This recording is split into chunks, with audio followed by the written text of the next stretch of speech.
Հայաստանի Հանրապետության սահմանին ու Լեռնային Ղարաբաղի Հանրապետության շփման գծում իրավիճակը վերահսկելի է, իսկ լարվածությունը երբեմն մեծանում է, երբեմն փոքրանում։ Այս մասին այսօր կառավարության նիստի ավարտին հայտարարեց Պաշտպանության նախարար Սեյրան Օհանյանը, ներկայացնելով սահմանին տիրող իրավիճակը։ Ըստ Օհանյանի, Ադրբեջանում անցկացվող եվրոպական խաղերի ժամանակ Հայաստանի Հանրապետության զինված ուժերն ապահովեցին հրադադարի կատարումը, դեռ ավելին զսպվածություն ցուցաբերեցին ու ոչ մի խախտում չկատարեցին։ Եվրոպական խաղերից հետո լարվածության աստիճանը մեկ բարձրանում, մեկ իջնում է, ինչպես կանխատեսել էինք, մեր հարևանները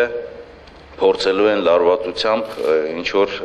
քաղաքական դիվիդենտներ գտնել իրենց համար կամ տնտեսական։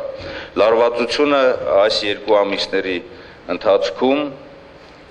բարձրացել է ոչ միայն նրանով, որ հրաձգային զենքից են կրակել, այլ նաև խոշոր հրաձգային զենքերից են կրակել եւ նաև ականանետներից կրակային խոցման աստիճանը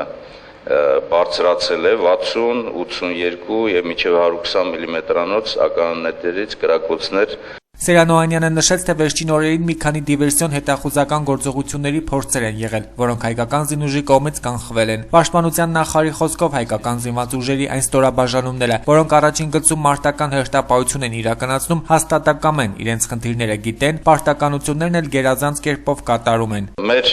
հորդորներին հակառակորդին վերաբերող, որ պետք է երկխոսության եւ նաեւ շփման գծում վստահության մեխանիզմների ձևավորմամբ մենք փորձենք մեր հարաբերությունները ձևավորել, հակառակորդը պատասխանում է իրավիճակի լարվածության։ Սեյրան Օհանյանի խոսքով հայկական բանակը պատրաստ է ոչ միայն պաշտպանության, այլ նաև կանխարգելիչ ու զսպման մեխանիզմների ձևավորմանը։ Վերջում նա նշեց, որ հայկական կողմը ցավոք կորուստներ ունեցավ։ Հիշեցնենք, որ 3 պաշտպանության բանակի արևելյան ուղղությամբ տեղակայված զորամասերից մեկի պահպանության տեղամասի մարտական հենակետում հակառակորդի կողմից արձակված գնդակից մահացու հրազենային վիրավորում էր ստացել զինծառայող Կարեն Պարույրի Հովհաննիսյանը։ Իսկ այսօր Լեռնային Ղարաբաղի Հանրապետության նախագահ Բակո Սահակյանի հրամանագրով Արցախի պետական սահմանը պաշտպանից ցուցաբերած արարության համար շարքային Կարեն Հովհաննիսյանը հետմահու պարգևատրվել է մարտական ծառայության մեդալով։